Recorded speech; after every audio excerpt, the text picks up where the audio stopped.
네, 계속 이어서 살펴보겠습니다. 이미 실행된 급부가 있을 경우는 원상 회복 의무가 있다. 수험생 입장에서는 매매 계약을 생각하고 소유권 이전 등기를 해주고 매수인은 매도인에게 매매대금을 지급한 상황이다. 근데 계약이 해제됐다. 자, 이 경우에 관해서는 자, 이 차원에서 다시 한번 언급하겠습니다. 그 전에 제가 한번 민법 총칙 시간에 공부를 할 때 제가 언급을 했었습니다.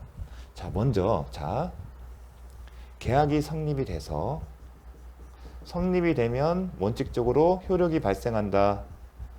그래서 이 시점에 매도인과 매수인이 급부를 이행을 했어요. 어떤 거죠? 구체적으로 소유권 이전 등기를 해주고 그 다음에 뭐랬죠? 매매대금 지급 했어요. 그런데 이 시점에 뭐랬다? 해제를 했어요. 그렇게 되면 소급해서 한다는 얘기가 이 시점까지 소급을 해서 소급한다는 얘기는 이 시점까지 소급해서 뭐가 한다? 채권 채무 관계가 소멸되는 거예요. 그런데 자, 다시 와서 계약이 성립되고 효력이 발생하게 되면 채권 채무 관계가 있었죠. 채권 채무 관계가 발생한다고 했죠. 법률 관계가 발생한다. 그 의미는 채권 채무 관계가 발생한다. 그래서 그 채권 채무 관계에 따라 급부를 이행한 거잖아요.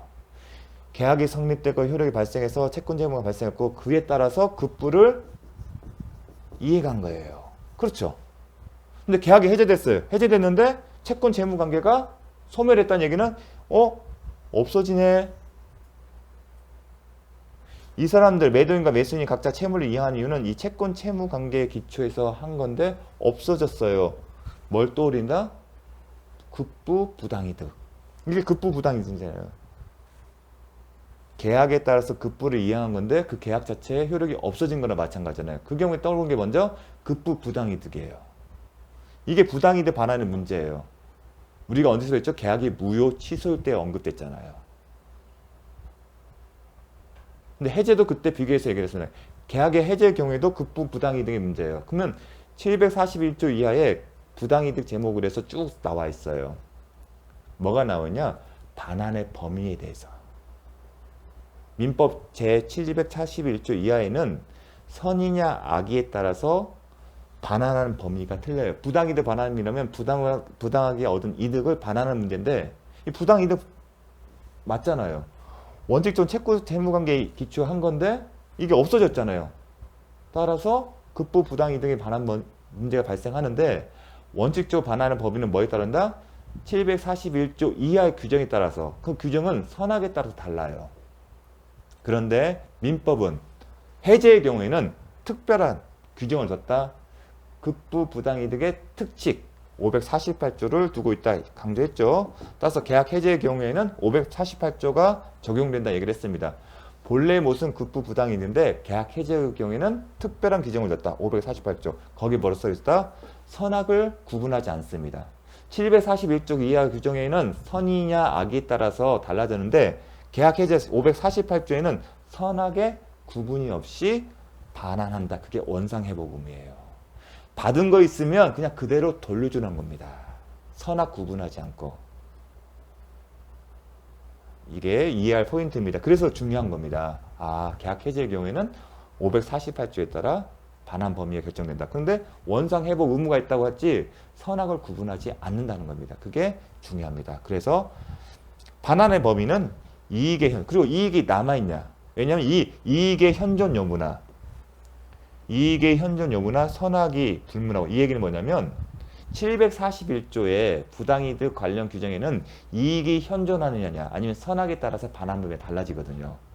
그런데 548조가 적용될 때에는 특칙이기 때문에 이걸 묻지 않고 받은 이익의 전부를 돌려주는 게 원상회복 의무의 범위라는 겁니다. 이게 정말 중요합니다. 그래서 급부 부당이득의 특칙이다. 548조는 그런 얘기를 하는 겁니다.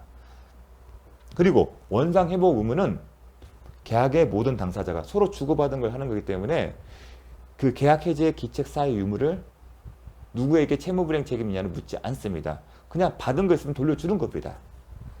자, 따라서 계약 해제의 상대방은 물론 해제권 행사의 상대방은 물론 계약을 해제권 행사한 사람도 원상 회복 의무가 있습니다. 즉 해제권자는 해제권자 또한 자신이 받은 게 있으면 돌려줘야 하는 겁니다. 그래서 원상 회복 의무는 계약 해제됐다면 받은 거 있으면 서로가 다 돌려준다 그렇게 생각하시면 됩니다. 뭐 계약 책임에 해제 책임 있는 사람은 상대방의 원상 회복을 청구할 수 없다. 뭐 해제권 행사자는 없다. 그런 표현은 고려하지 마시고 원상 회복 의무는 더 이상 이제 따지지 않습니다. 그 문제. 왜냐하면 우리가 기책 사유가 있으니까 뭔가 페널티가 있지 않을까. 그 페널티는 뭘로 해결한다? 손해배상 문제입니다. 손해배상 문제를 해결하고 계약을 해제하게 되면 없다. 계약이 없었던 상태로 돌리는 겁니다. 그럼 계약이 없었던 상태로 돌린다는 의미는 채권 채무가 없었던 거고 따라서 서로 이행하겠으면 다 돌려준다. 만약 그게 채무 불이행에 해제권 발생에 그 원인을 제공한 사람은 손해배상 문제다. 그렇게 기억을 해 주십시오. 그래서 요게 많이 법률 지식이 부족한 처음 공부하신 분들은 헷갈릴 수가 있는데 요 부분을 좀 명확하게 기억을 하고 하십시오. 자, 이게 제일 중요합니다. 이것도 잘 나옵니다. 자, 주소가 어딘지 또 하나 잘 나온 게 뭐냐면 반환받는 게 제 수험생 입장에서 뭐였죠? 목적물의 소유권을 넘겨주는 거고 보통의 경우는 부동산이 같으면 인도 이게 되겠죠. 자, 이해 차원에서 항상 매매계약을 전제를 합니다. 물론 교환계약도 나오는 경우가 있어요. 근데 매매계약 이해하게 되면 교환계약도 이해가 됩니다. 그런데 시험은 매매계약을 전제로 합니다. 자,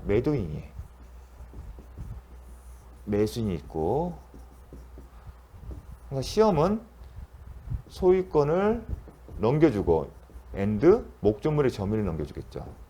점유. 명도라는 겁니다. 매매계약이 성립이 되면 유효하게 되고 목적 달성한다면 반대로 매수인이 뭘 한다? 매매대금을 지급해요. 그런데 이 매매대금을 지급한 이후에 이게 목적 달성 이후에 계약이 해제된다면 원상회복 의무가 있다. 원상회복 의무는 무슨 얘기죠? 매수인은 소유권을 말소해주고 점유를 넘기는 거잖아요. 다시 매도인에게 인도해 주는 거고 매도인은 매수인에게 매매대금을 반환해 주는 거예요. 이게 원상회복 의무의 구체적인 모습입니다. 그런데 548조 2항에 어떠한 원상회복 의무가 있다. 그와 별개로 어떤 얘기가 있냐면 매매대금 관해서 반환할 금전에는 이게 금전이잖아요. 소유권 이전 등기는 금전이 아니죠. 목적물 점유 넘겨도 금전 아니죠. 반환할 금전에는 뭐를 붙인다? 이자를 붙인대요. 언제부터? 받은 날로부터. 즉 매수인이 매도인에게 돈을 준 날로부터 이자를 계산해서 주라는 겁니다. 반환할 금전에는 매수인이 매도인 지급한 매매대금 뿐만 아니라 이자까지 준다. 근데 이자 계산은 언제부터? 매도인이 매수인부터 이 돈을 받은 날로부터. 어떻게 나오냐? 법정에는 반환할 금전에는 그 받은 날부터 이자를 가산한다. 그러니까 원상회복 의무가 있는데 받은 게 좀 돌려주는데 거기에다가 금전이면 당연히 생기는 것들 예컨대 통장에만 돈을 넣었어도 이자가 발생하잖아요. 그 과실이라고 그러거든요. 그 과실까지도 함께 준다는 겁니다. 그게 548조의 2항입니다.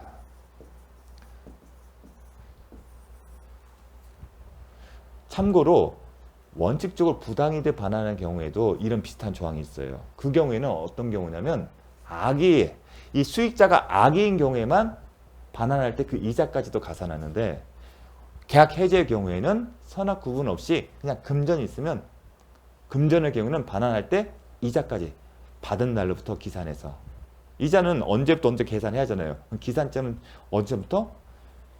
매도인이 매수인데 이 돈을 받은 날로부터 반환할 시점까지 그 이자를 계산합니다.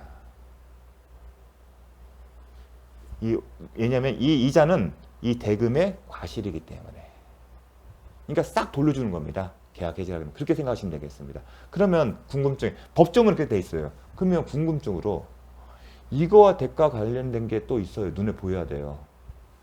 과실이라고 했잖아요. 항상 부동산에는 과실이 있죠. 사용수익, 임대료 발생하자는 점유가 있어요. 우리가 매도인이 매수인에게 소유권을 넘겨줬다는 얘기는 목적물도 함께 넘겨줘요. 항상 이렇게 수험생 입장은 급부이행이 됐다 그러면 소유권을 넘겨주고 점유도 넘겨줬다. 점유를 하게 되면 항상 따라붙는 게 사용수익, 과실, 뭐죠? 임대료. 이 부분도 생각을 하셔야 합니다. 이 부분은 어떻게 해결될지. 그런데 법조문은 없습니다. 그걸 기억하십시오. 그래서 기억할 것은 수험생 입장에서는 여기까지만 생각을 해 주십시오. 자, 여기까지. 다음. 자, 그럼 보겠습니다. 자, 이제 설명을 할 겁니다. 하나씩. 자, 반환할 금전에는 받은 날로부터 이자 가산해야 돼. 이게 548조 2항인데 그럼 이자의 성격이 뭔지를 기억하는데 이행지체가 아니라 이행지체로 인한 지연손해금이 아니고 원상회복의 범위에서는 일종의 부당이득이다. 즉 이행지체에 있다는 지연손해금의 성격이 아니라 당연히 줘야 한다는 겁니다. 만약에 이행지체는 지연손해금이라면 귀책사유 여부를 따지는 거거든요. 그런 게 아니라 거기에 당연히 받은 대금에 당연히 딸린 거야. 그래서 부당이득의 성질이다. 요거는 그냥 참고 삼아서 얘기를 해주십시오. 그런데 자, 법조문에는 금전에만 얘기됐죠. 근데 수험생 입장에서는 매매계약 전제를 한다. 그럼 매도인은 매수인에게 뭘 했죠? 소유권을 넘겨 점유를 했어요. 그러면 부동산 점유에 따르면 사용수익, 그럼 과실이 있지 않나? 그럼 과실은 어떻게 하지? 이와 균형상. 비록 법조문은 없지만 반환할 물건에는 그 물건을 받은 날, 명도를 점유를 넘겨받은 날부터 사용이익, 뭐죠? 입주 상대액을 가산해서 반환한다. 균형을 맞춘 거예요. 해석상. 548조 2항에 이것만 금전이 있지만 만약에 대가적 관련 가기는 매도인이 매수인에게 소유권을 넘겨주고 명도까지 넘겼으면 그 명도에 따른 발생하는 이익, 과실, 임료 상대액이 또 매수인은 넘겨줘야 합니다. 즉 매수인 매도인에게 부동산을 넘겨줄 뿐만 아니라 받은 날부터 넘겨줄 동안간의 임료 상당액도 함께 넘겨줘야만이 원상회복에 이행된 거다. 이것도 참고 삼아 알려주십시오. 근데 이 부분은 좀 심화학습입니다. 기본적으로 수험생 여기까지만 알려주는데 그냥 참고 삼아 이것도 균형상 맞춘다. 근데 이런 얘기를 또 한 번 한 적이 있었어요. 무효 취소됐을 때 201조, 202조, 203조에 따라서 특히 이 선의 점유자는 과세 수취권이 있다. 근데 그러면 금전에 관련해서는 어떻게 해결해야 되냐? 왜냐하면 200이 금전 반환에서는 소유권이 매도인으로 기속되기 때문에 201조, 202조, 3조가 적용되었고 부당이득 반환 문제가 생기는데 그 경우에도 587조를 유추종해서 선의의 점유자인 선의인 경우에는 그 이자에 대한 그 과실을 수취할 수 있다. 그런 얘기 나왔습니다. 형평상. 아직도 그때 또 한번 언급이 될 겁니다. 좀 더 뒤에서 배울 겁니다. 그 경우에도 요 경우도 비슷한 경우입니다. 왜냐면 대가 관계가 있기 때문에. 자, 매매계약 해자면 또 이게 중요합니다. 받은 거 다 돌려줘. 좋아. 금전에는 이자가 당연히 붙은 거예요. 근데 이게 뭐냐면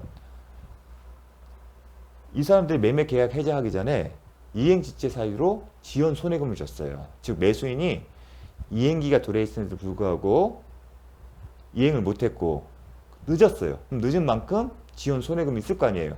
그래서 매수인이 매매대금뿐만 아니라 지연 손해금도 줬어요. 그런 경우인데 그 이후에 계약을 해지했어요. 그 경우에도 지연 손해금도 돌려줄까? 돌려준다. 이게 정말 중요합니다. 잘 나옵니다. 혼동할 수 있어요. 손해배상금도 줄까? 여기까지는 그래. 법조문이 있으니까. 근데 법조문이 없지만 지연 손해금도 함께 돌려준다는 거. 이것도 정말 중요합니다. 2022년에 선고가 됐고 이제 출제가 됐습니다. 최근에. 또 출제될 수 있습니다. 해제되면 원상회복의 대상에는 매매대금은 물론 이와 관련하여 매매계약 존속을 전제로 수령한 지연손해금. 지연손해금은 뭐냐면 중도금이었어요. 케이스는. 당연히 중도금 선이행 의무가 있기 때문에 지연손해금을 지급할 가능성이 있었겠죠. 포함된다. 정말 중요합니다. 또 나올 수 있습니다. 혼동하지 마시고. 그래서 제가 얘기를 했지 않습니까? 받은 건 다 돌려준다. 이 계약 해지의 원상 회복 의무는 받은 거 다 돌려준다는 겁니다. 지연 소득까지 돌려주지 않습니까? 또 이제 기억할 게 뭐냐면 계약 해제가 되면 서로 원상 회복 의무 있잖아요. 그 경우에 가시상계 규정을 적용했을까? 왜냐면 지금 계약 해제가 있다는 얘기는 누군가에게 채무 불이행 책임이 있다는 겁니다. 그럼 채무 불이행 책임이 있다는 얘기는 귀책사유가 있다는 거고 과실이 있다는 거예요. 적어도. 그럼 과시상계가 적용되지 않을까? 의문이 제기될 수 있는데 제가 설명했습니다. 과시상계는 원칙적인데 손해배상의 영향 문제다. 근데 지금은 손해배상 영향 문제가 원상회복 의무의 문제잖아요. 이 경우에는 과시상계 규정이 적용이 되지 않는다. 이것도 중요합니다. 과시상계는 원상회복의 이행으로서 이미 지급한 급배 반환을 구하는 경우에는 적용되지 않는다. 기억하십시오. 정말 하나하나가 다 중요합니다. 그리고 물건은 당연히 복귀한다. 유인성에 따라서 이미 설명했습니다. 비록 매수인에게 소유권이 넘어갔다 하더라도 등기부에서 매수인 명의로 이전 등기가 격려되었다 하더라도 계약이 해제되면 별도의 말소 등기 없다 하더라도 당연히 물권 변동 효력이 없다. 즉 매도인이 법률상 소유자가 된다. 그 얘기를 한 겁니다. 당연 복귀. 물권 효력도 소급적으로 소멸하기 때문에 유인성에 따라서 그 대법원 판례 통설의 입장이기 때문에 요 내용 하나하나가 다 중요합니다. 또 하나 기억하는 복습입니다. 자, 548조 2항에 관련해서 우리가 이미 한번 언급을 했는데 어디서 언급을 했죠? 합의 해제의 경우에 지금 법정 해제권을 행사를 하는 전제에서 적용되는 건데 합의 해제의 경우에도 당연히 적용된다? 당연히 적용되지 않는다. 즉 합의 해제의 경우에 이러한 내용을 약정해야만이 적용되는 거지 그런 약정이 없으면 548조 유형이 적용되는 것은 아니다. 그것도 함께 기억을 해주십시오. 복수 차원입니다. 다음 제3자 보호. 자, 3자 보호도 중요합니다. 먼저 개념부터 보겠습니다. 자, 잘 따라오십시오. 당사자 1박이 계약을 해제한 때는 각 당사자는 상대방에서 원상 회복 의무가 있다.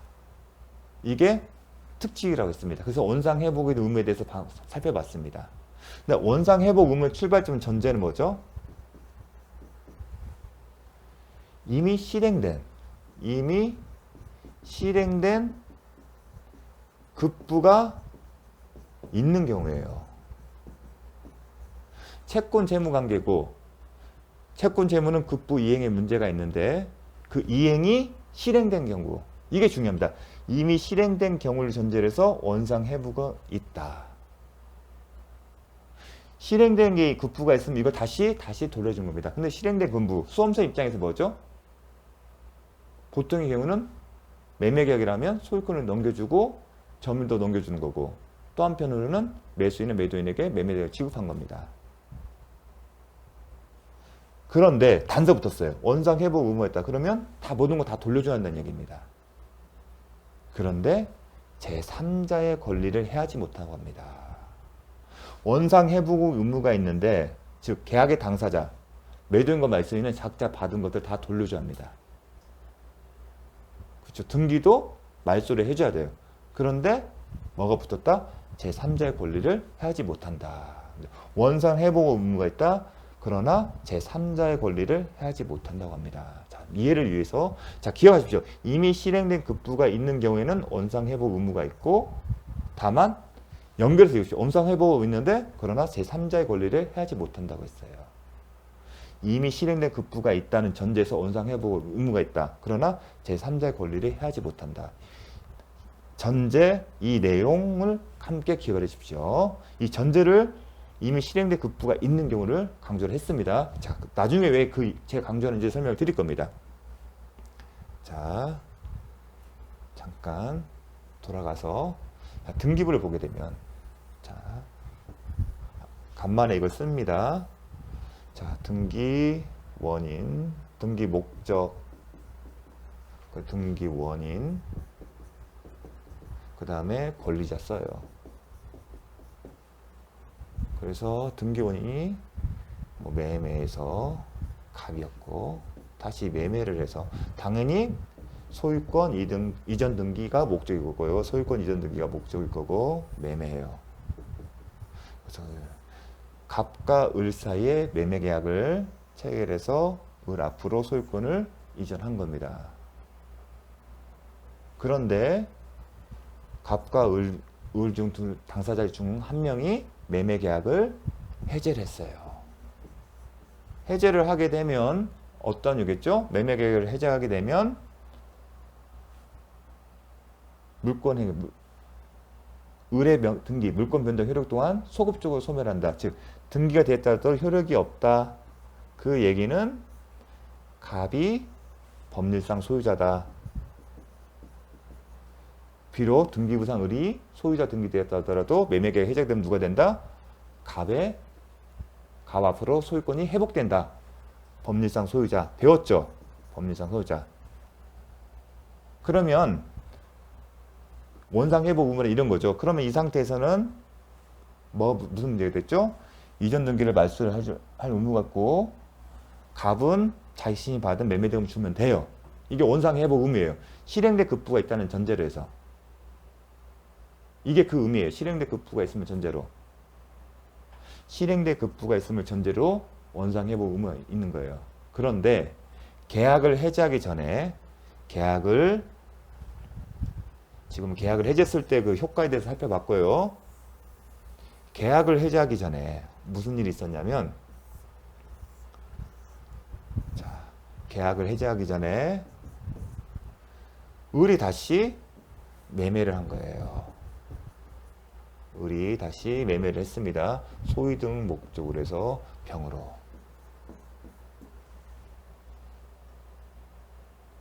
그런데 이 출발점은 이 병이 병 앞으로 등기가 된 경위는 이 매매 계약에 대해서 이제 이게 해제될 거거든요.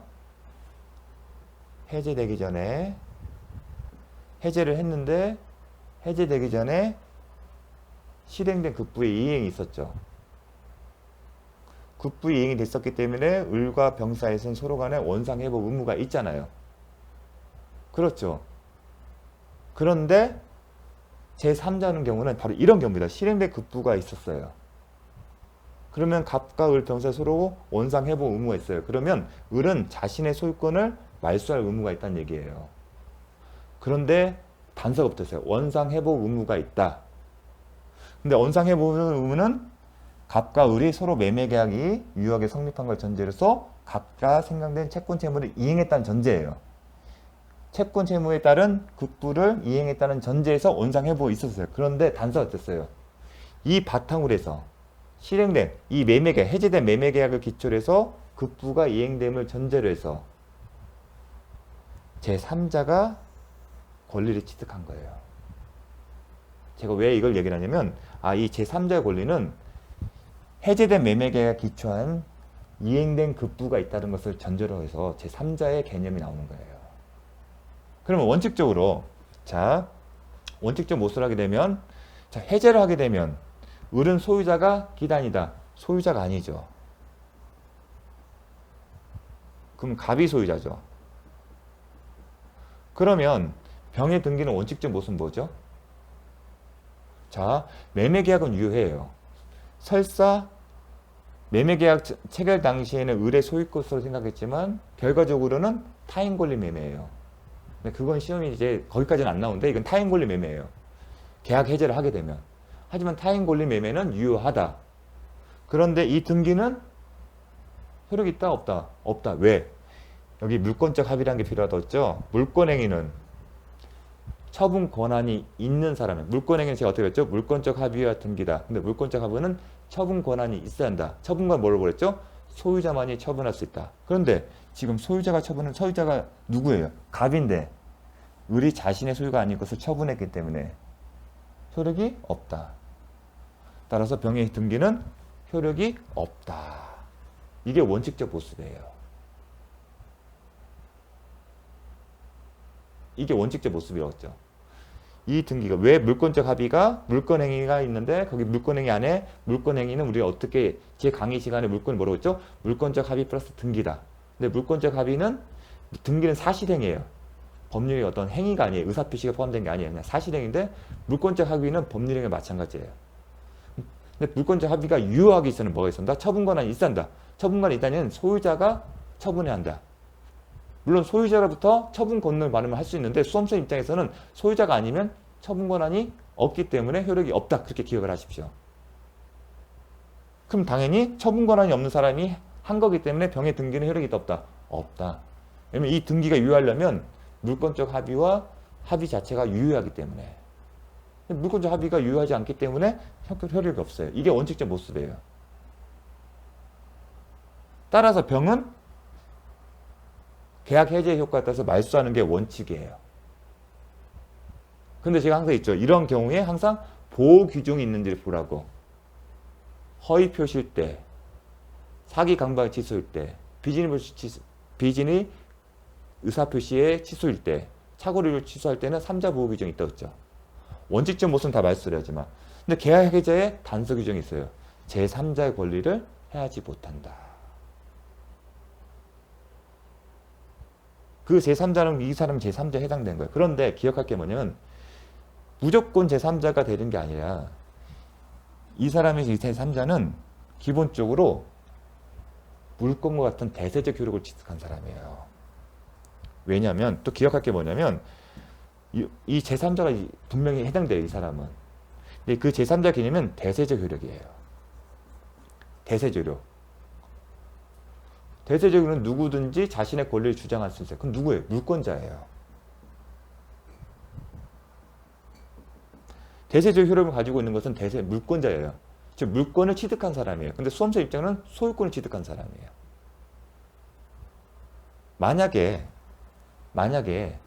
그런데 만약에 채권의 경우는요. 채권의 경우는 대세적 효력이 있다 없다? 없어요. 제가 어떤 걸 질문 드리냐면 잘 보세요. 지금은 병이 등기를 했잖아요. 만약에 병이 계약을 해지하기 전에 어떤 일만 있냐? 을과 병 사이에 매매계약만 체결된 상태예요. 매매계약은 체결했는데 아직 뭘 했지 못했다. 등기를 아직 안 했어요. 매매계약을 체결했는데 아직 미등기 상태예요. 좀 전까지는 제가 등기를 했잖아요. 그때는 3자 해당돼요. 근데 지금의 경우는 뭐다? 미등기예요. 그 얘기는 뭐냐면 병이 갖고 있는 권리는 을에 대한 계약에 기초한 소유권 이전 등기 청구권만 갖고 있어요. 그건 뭐죠? 물권이에요, 채권이에요? 채권만 갖고 있잖아요. 등기를 해야만이 소유권을 취득하는 거잖아요. 이 사람은 채권만 갖고 있는 상태에서도 제3자를 볼 수 있을지가 쟁점이 될 수 있습니다. 그런데 지금 갑이 지금 행사하는 거죠. 계약을 해지하게 되면 이 사람이 소유자잖아요. 그럼 이 사람은 채권자예요, 물권자예요? 물권자잖아요. 물권자고 병은 채권자에 불과하잖아요. 그럼 물권과 채권과 싸우면 누가 이겨요? 물권자가 이기잖아요. 이거는 단서 규정에 제3자의 권리 해하지 못한다는 상관없이 원칙에 따라서 병은 보호를 못 받아요. 병에 대해서 병이 갑에 대해서 이 채권을 주장할 수가 없어요. 이 채권은 을에 대해서만 주장할 수 있는 채권에 불과하기 때문에. 제가 이렇게 비교하면서 하는 이유는 이 제3자라는 얘기는 해제된 매매계약에 기초해서 이해관계를 맺은 모든 사람이 아니라 특정의 사람만을 제3자로 포섭한다는 겁니다. 그럼 어떤 경우냐? 이 제3자는 대세적인 효력을 갖고 있는 사람. 아까 예컨대 이 해제된 매매계약을 기초로 해서 별개의 매매계약을 체결해서 소유권을 취득한 사람, 아니면 증여에 의해서 취득하는 대세적 효력을 갖고 있는 사람들입니다. 그러한 사람을 보호하는 규정입니다. 만약에 이런 경우처럼 단순히 매매계약만 체결하고 채권만을 취득한 경우에는 보호를 받지 못한다는 겁니다. 왜냐하면 물권자와 채권자 싸움에서 당연히 보호를 못 받기 때문에. 그게 제3자의 권리라는 겁니다. 그래서 제3자의 권리를 그래서 이렇게 해석하는 겁니다. 제3자란 일반적으로 해제된 계약으로부터 생긴 법률 효과를 기초로 해서 아까 갑에서 을로 갔고 을이 다시 병과 매매 계약을 해놨잖아요. 해제 전에 새로운 이해관계를 가졌을 뿐만 아니라 단순히 이해관계를 가진 것만 그치지 않고 뭘 한다?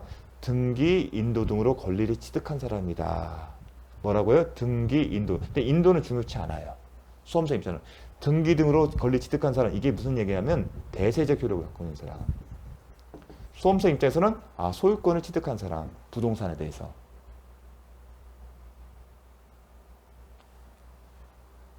계약의 이행으로 생기는, 그런데 이 얘기를 좀 표현하게 되면 계약의 이행으로 인하여 지금 원상회복 의무를 벌였죠? 이미 실행된 급부가 있다는 전제잖아요. 아까 얘기는 갑, 을, 병 같잖아요. 매매계약. 갑과 을의 매매계약으로 체결되고 그 급부 이행이 이루어졌잖아요. 그 계약의 이행으로 생긴 외관을 신뢰하고, 을이 소유자라는 것을 신뢰하고 새로운 이해관계를 맺은 사람이다. 이 표현도 함께 해주십시오. 그래서 제가 이미 실행된 급부가 있다는 전제잖아요.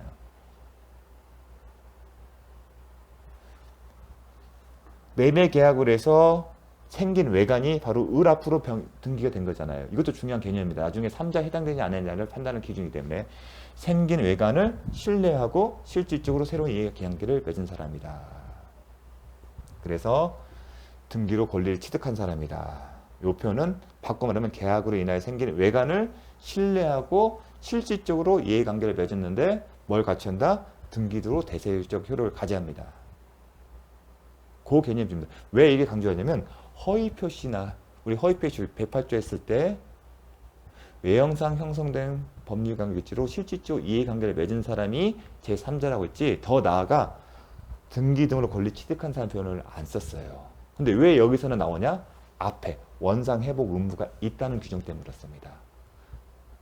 원상회복 의무 있다는 얘기는 이미 실행된 급부를 있다는 전제를 하는 거고, 이 급부가 실행된 급부가 있다는 얘기는 외관이 형성됐다는 거예요. 그 외관은 결국은 등기 소유권 취득이라는 대세적 효력을 가졌던 외관상 확인할 수 있는 뭔가 징표가 있다는 겁니다.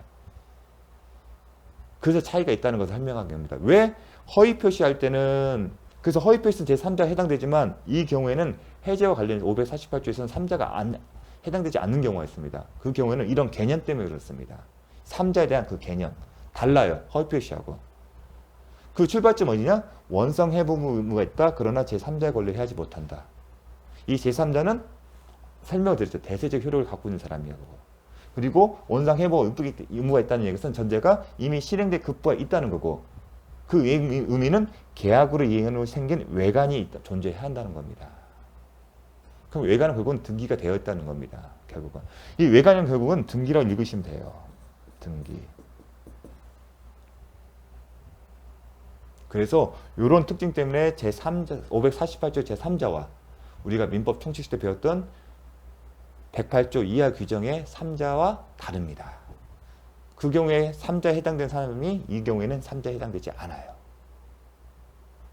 자, 그거 차이점 때문에 제가 계속 시간을 드린 겁니다. 정말 이해하기 힘든 부분이에요. 의문을 가질 수밖에 없고. 그래서 좀 어렵겠지만 제가 왜 차이가 나는지에 대해서 설명을 드렸습니다. 자, 그럼 계속 하겠습니다. 또 하나가 등기잖아요. 이해가 돼요. 그럼 등이잖아요. 근데 결국은 대세적 효력이에요.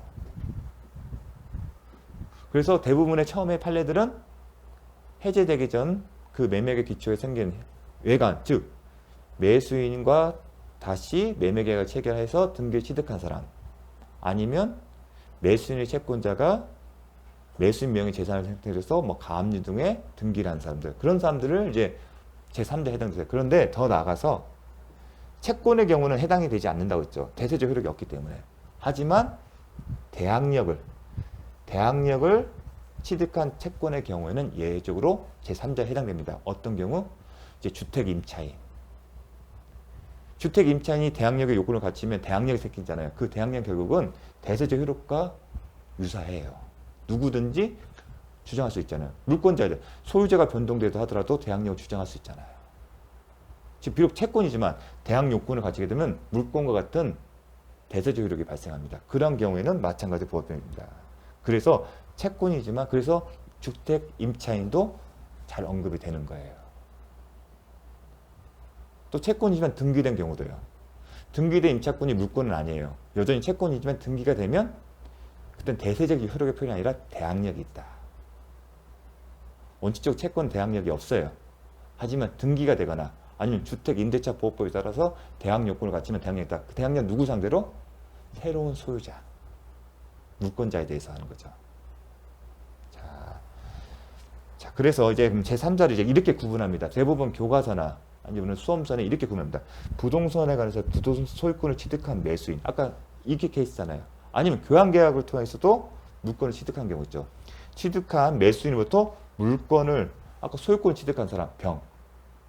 아까 갑을 병했을 때 을로부터 매매계약을 체결한 데 병이 소유권을 넘겨받은 물건 또는 대항력 있는 권리. 매수인으로부터 물건, 소유권 이렇게 쓰시면 돼요. 소유권 또는 대항력 있는 권리. 예컨대 가등기. 매수인과 매매계약을 체결했고 가등기를 한 경우. 아니면 대항력 있는 임차권. 아니면 가압류. 가압류는 처분금지효잖아요. 그 처분금지 효력을 주장할 수 있다는 겁니다. 그러한 경우에는 제3자로서 보호된다. 제가 아까 설명드렸습니까? 갑, 을, 병이었을 때 이 사람 소유권을 취득한 거잖아요. 물건을 취득한 거잖아요. 등기를 통해서. 그러한 경우에 보면 되지 단순히 채권자는 보호되지 않는다. 하지만 채권자 중에서도 임차권, 대항력 임차권은 대항력이 있기 때문에 하지만 또 가등기는요. 가등기도 순위 보존적 효력이 있잖아요. 제3자의 대항도 할 수 있고 본등기를 종료하게 되면 그러한 경우도 보호된다. 가압류도. 왜냐하면 이 사람들에게서는 비록 대세적 효력 표현이 아니더라도 대항력이 있기 때문에 확장을 시키는 겁니다. 이 사람들은 가등기, 가압류 자체가 물권적 물권은 아니에요. 하지만 대항력이 있습니다. 그런 사람들을 보호를 해주겠다는 겁니다. 가등기, 가압류는. 확장을 시키는 거예요. 출발점은 물건을 취득, 아까 예컨대 병과 같이 소유권을 취득하는 물건을 취득한 사람이지만 확장을 시키는 거예요. 그 사람뿐만 아니라 채권자지만 대항력을 갖추 있는 사람은. 더 나아가 가등기, 가압류. 특징은 뭐죠? 가등기, 가압류. 등기가 다 되잖아요. 그 목적물에 매수인이 이 매수인 명의의 가압류를 했다는 얘기는 등기부상에 갑굴 안에 가등기, 가압류를 한 사람입니다. 그러한 경우도 보호해주게 됩니다. 마치 소유권을 취득한 사람과 마찬가지로. 왜냐하면 갑의 을에 대한 급부 이행으로 형성된 외관이 있죠. 이 사람이 소유자라는 외관을 신뢰해서 실질적 이해관계를 맺고 또 대항력을 갖췄잖아요. 가등기로서, 가압류로서 공시를 했잖아요. 단순히 채권에 머무는 게 아니라 등기를 했기 때문에. 그래서 확정을 시키는 거죠. 3자의 그 보호 범위를. 자, 출발점은 그렇게 되는 겁니다. 원칙적으로 이렇게 소유권을 취득하는 물권을 취득한 건데 그 3자의 범위를 넓히는 겁니다. 결국 핵심은 제3자에게 대항할 수 있는 경우예요. 대항력이 주택임차인 같은 경우는 대항력 요구를 치면 대항할 수 있잖아요. 그 다음에 가등기, 가압류 등기가 돼 있으면 일정한 효력이 발생합니다. 순위보존적 효력이든 아니면 가압류 처분금지 효력 같은 어떤 효력이 발생하기 때문에 등기함으로써. 그래서 이렇게 하나씩 하는 겁니다. 또 하나 더 확장하는 거예요. 지금은 계약을 해제 전이잖아요. 계약을 해제하기 전에 이러한 물권 또는 아니면 대항력 있는 권리를 취득한 건데 더 나아가 계약 해제 이후, 계약 해제 후 말소 등기 전에 계약을 했어요. 그리고 언제 말소 등기 전에 이때는 선의로 물권 또는 대항력 있는 권리를 취득한 자도 제3자로 소환한다. 제3자는 원칙적으로 계약 해제 전에 이해관계를 맺은 자예요.